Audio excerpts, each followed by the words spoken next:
The average age of 26 students of a class is 26 years.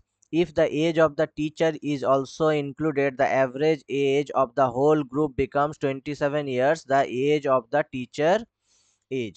বলেছে একটি ক্লাসরুমে ২৬ জন স্টুডেন্টসের গড় বয়স হলো ২৬ বছর।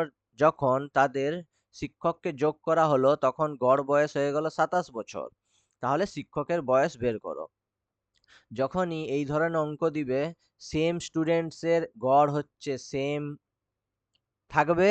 আর যখন একজনকে যোগ করার পর তাদের গড় বয়স ১ বেশি হবে, তখন এটা করার পদ্ধতি হচ্ছে ২৭ লিখলাম আর এই ২৬ যোগ করে দিলাম। তাহলে কত হলো? ২৬ প্লাস ২৭ কত? 53। তাহলে শিক্ষকের বয়স 53 ইয়ার্স বেরিয়ে যাবে। তাহলে ট্রিক্সটা সোজা আছে। যদি ভিডিও ইনফরমেটিভ লাগে তাহলে প্লিজ ইউটিউব সাবস্ক্রাইব করবেন সরকারি ম্যাথস বাংলা, আমার চ্যানেল, ফেসবুক পেজ আর ইনস্টাগ্রাম সাবস্ক্রাইব করবেন প্লিজ।